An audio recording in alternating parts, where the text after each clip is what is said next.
तसव्वुर कीजिए एक तंग स्याह पानी की पट्टी जहां से दुनिया का 20% तेल गुजरता है। एक ऐसी जगह जहां सल्तनतें पैदा हुई, लड़ी और खून में डूब गईं, जहां तिजारत का ख्वाब सल्तनतों को अमीर बनाता रहा और एक गलत कदम पर सब कुछ तबाह हो जाता। ये है अबनाए हुर्मस की कहानी, हजारों साल पुरानी, खून और सोने की कहानी। जैसे एक थ्रिलर जहां हर मोड़ पर खतरा है, हर बादशाह एक दुश्मन और हर जहाज एक हदफ है। क्या आप तैयार हैं? तो चलें वक्त सफर करते हैं कदीम फारस से लेकर पुर्तगालियों के खून रेज कब्जे तक।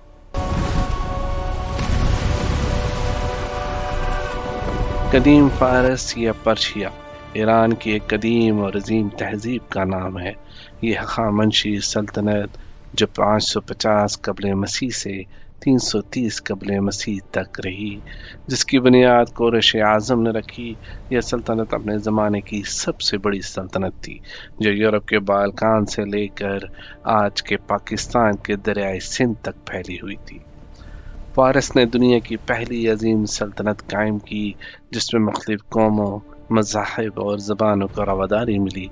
तख्ते जमशेद इसका मशहूर दारुल हुकूमत था, जिसे परस्पोलियस भी कहा जाता है।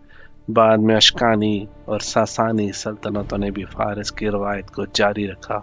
आज ये इलाका ईरान का सूबा फारस कहलाता है, जिसका मरकज़ शिराज है। ये तारीख, सकाफत और फ़नून का गहरवारा है। कदीम फारस से मुराद कदीम ईरानी पर्शियन सल्तनत और तहजीब है, जो आज के ईरान के इलाके से शुरू हुई और दुनिया की तारीख में एक ताकतवर और मुनज़्ज़म सल्तनत के तौर पर जानी जाती है। हजारों साल पहले, जब तेल का नाम भी नहीं था, यह अबनाए तिजारत की शाहरा थी। एक कारवां सहरा की रेत में हाथी दांत, कीमती पत्थर, कपास और मसाले लेकर आ रहा है। फारस का बादशाह डारियस इसे देखकर मुस्कुराता है। आखिमिनट सल्तनत, जो 550 से 330 कबल मसीह तक रही, ने दोनों किनारों पर कब्जा कर लिया। यहाँ से सिल्क रोड की बहरी शाख निकलती थी। हिंदुस्तान से मसाले, चीन से रेशम, अरब से मोती, सब कुछ इस तंग गुजरगाह से गुजर कर बाबुल और यूरोप जाता। फिर आया सिकंदर आजम 325 कबल मसीह में। इसने अपने एडमिरल नियारकोस को हुक्म दिया, इंडस से वापस आओ और इस आबनाए को तलाश करो। नियारकोस का बेड़ा तूफानों, समुद्री डाकुओं और नामालूम खतरों से गुजरता हुआ आबनाए हुर्मस से गुजरा। यह पहला रिकॉर्डेड सफर था जो साबित करता था कि हिंदुस्तान से फारस तक का समुद्री रास्ता मुमकिन है। नाम हर्मुज शायद ज़रतश्ती देवता आहुरा मज़दा से निकला हो, या हुरमग यानी खजूरों की जगह। लेकिन जो भी हो, ये जगह मुकद्दस थी और खतरनाक भी। तसव्वुर कीजिए रात का अंधेरा हो, तेज हवाएं और एक छोटा सा जहाज जो इस तंग रास्ते में फंस जाता है। एक गलत मोड़ और सब कुछ खत्म। अब वक्त आता है 16वीं सदी का, जब यूरोप का एक छोटा सा मुल्क दुनिया पर हुक्मरानी का ख्वाब देख रहा था। 1507 पुर्तगाली कमांडर अफोंसो डी अल्बुकर, एक सफाक लेकिन बहादुर और होशियार जनरल, अपने 6 जहाज़ों के साथ अबनाए हुर्मस पर पहुंचता है। जजीरा हुर्मस पर एक खुशहाल बादशाह थी। अल्बुकर की फौज सिर्फ 460 आदमी, लेकिन तोपों और जदीद जंगी जहाज़ों से लैस। वो उतरता है, मकामी हुक्मरानों को धमकी देता है, या तो खराज दो या मर जाओ। पहला हमला खूनरेजी, 900 मकामी हलाक, सिर्फ 11 पुर्तगाली जख्मी। लेकिन मकामी मज़ाहमत और अपने ही कप्तानों की बगावत की वजह से अल्बुकर को वापस जाना पड़ता है।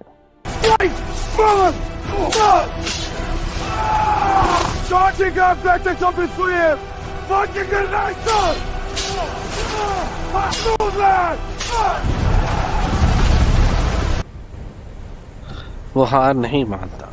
1515 में वापस आता है, 27 जंगी जहाज और 1000 से जायद फौजी, और अब इसका इरादा पक्का है।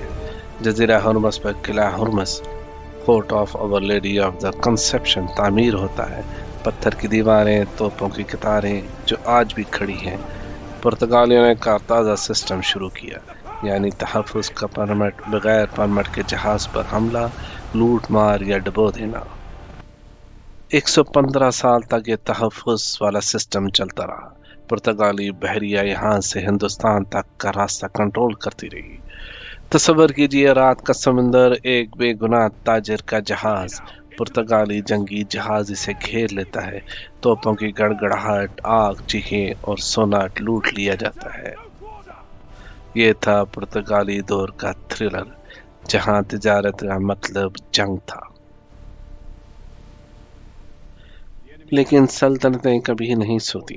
1622 صفوی سلطنت کے شاہ عباس اول، جو پرتگالیوں سے تنگ آ چکے تھے، انگریز ایسٹ انڈیا کمپنی کے ساتھ اتحاد کر لیتے ہیں۔ انگریزوں کو پرتگالیوں سے تجارت چاہیے تھی، شاہ عباس کو اپنا علاقہ واپس چاہیے تھا۔ ایک خطرناک الائنس، 4 انگریز جنگی جہاز، 3000 ایرانی فوجی اور 10 ہفتوں کا محاصرہ۔ قلعے کے اندر پرتگالی گارنیسن بھوک اور بیماری سے مر رہے تھے۔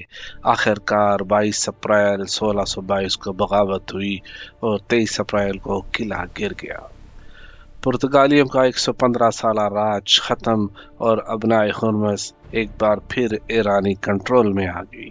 یہ تھا تاریخ کا سب سے حیران کن تھرلر ٹویسٹ، جہاں 2 دشمن ایک ہو گئے صرف ایک دشمن کو ختم کرنے کے لیے۔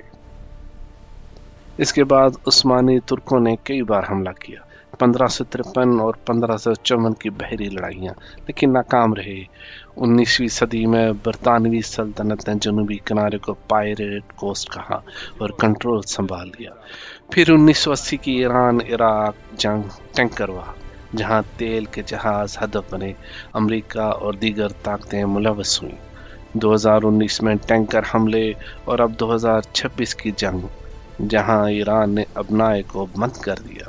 ہر بار ایک ہی کہانی، جو کنٹرول کرتا ہے وہی دنیا کو کنٹرول کرتا ہے۔ ابنائے ہرمز کی کہانی ابھی ختم نہیں ہوئی، یہ تھرل جاری ہے۔ آج بھی سلطنتیں اس تنگ راستے پر نظر رکھے ہوئے ہیں۔